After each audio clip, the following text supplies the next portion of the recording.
Okay guys, ito yung summer house deluxe niya. Yun yung kinuha natin na unit. Yun yung kwarto namin. And then ito yung isa. Then meron din sa taas. Yan. Tsaka doon. Try natin to. Maganda rito. Yan, may veranda. Pwede mag-chill-chill dyan. Paggabi. And then, yan, summer house 7A. Yun yung nakuha natin. Then, look at that. Napakalaki niyan guys. Meron ulit tayo rito upuan. Yan, may center table. Napakaluwag niya. Yan. Oh, may kasama ng tao.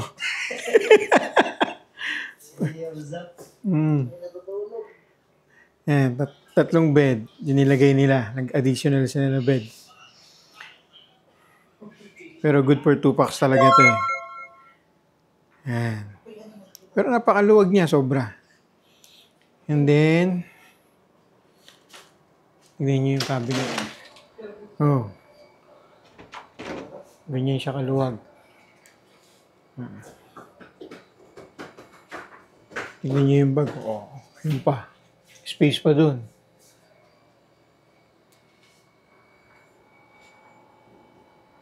Yan, safety deposit box. Mini fridge. Yan, may laman oh.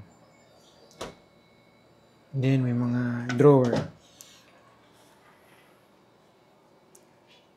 Flat screen TV. Yan, may salamin.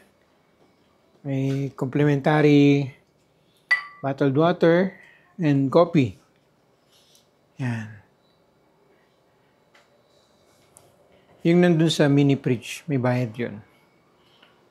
Okay, then ito naman yung bathroom.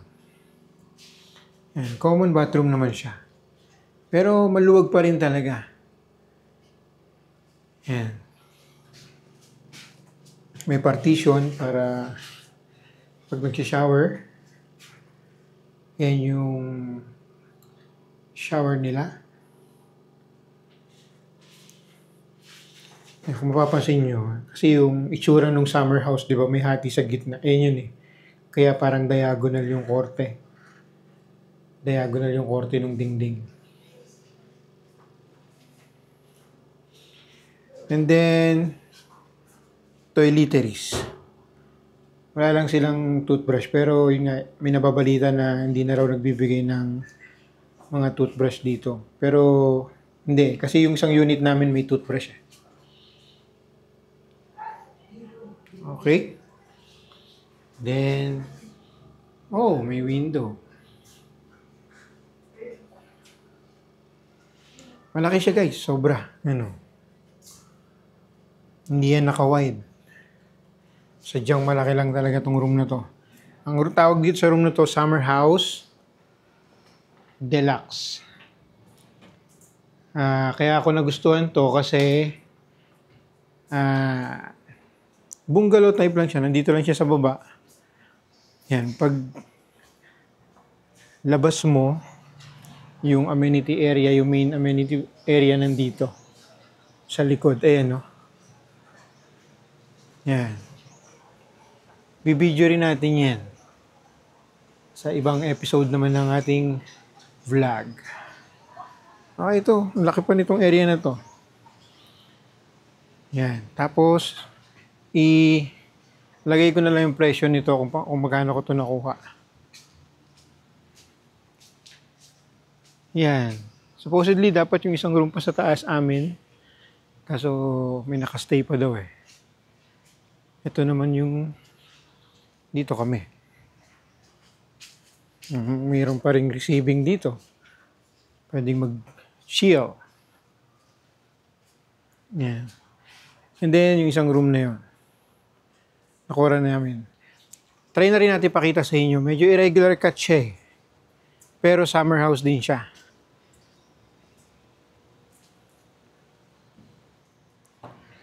Ayan, yun yung isang room namin. Doon kami nakastay. Then yung katabi niya, nakuha rin namin. And then ito yung isang room.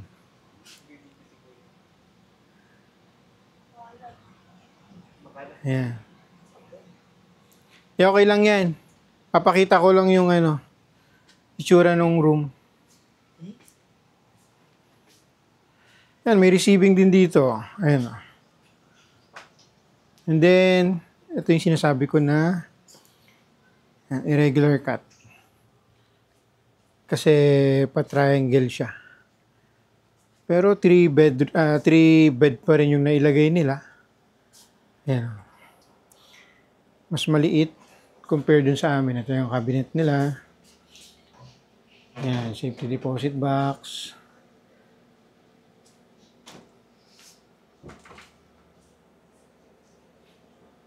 Same lang yung bathroom. Yan. Ito ay regular cut to. Pero same lang to na Summer House Deluxe. Maganda sa kanya, hindi ka naakyat ng building. Kasi nandito ka lang sa baba. Pagbaba mo, ay paglabas mo, dito ka na, amenity area na.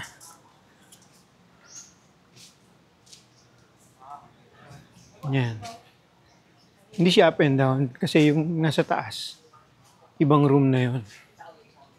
Yan. Yan yung Summer House Deluxe. Yan yung kabuuan niya. So, bali, 4 rooms yan. Isa sa baba, isa sa taas, isa sa taas, isa sa baba. Yan. Yan, Summer House. Yan.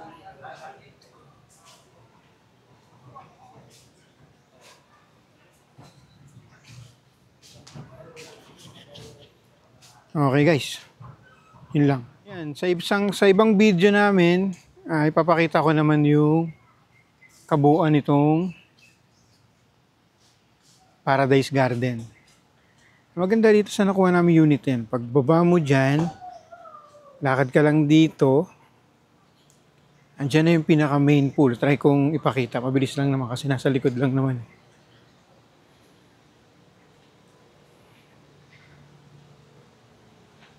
Pero gagawa natin ng ibang video to. Yan. Yan yung amenity area. Actually, main amenity area kasi maraming swimming pool dito.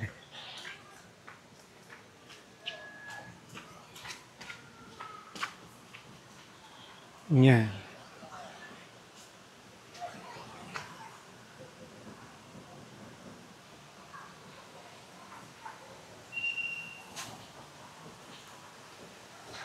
Yan o. Kung doon ka kukuha ng mga unit, yan, doon sa kabila, baba ka pa. Unlike nung nakuha namin na unit. Pagbaba mo, doon ka na. Nasa road ka na. And malapit ka sa amenity area. Gawa natin to ng ibang video. Okay? So, yun lang guys. Idadagdag ko yung sa video ko kung magkano namin nakuha yung room per night.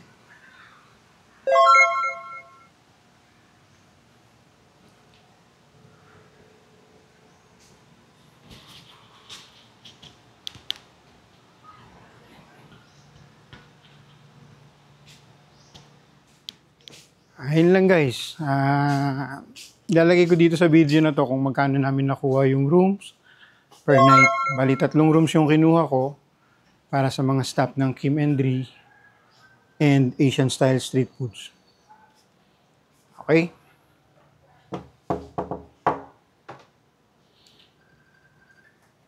Bye!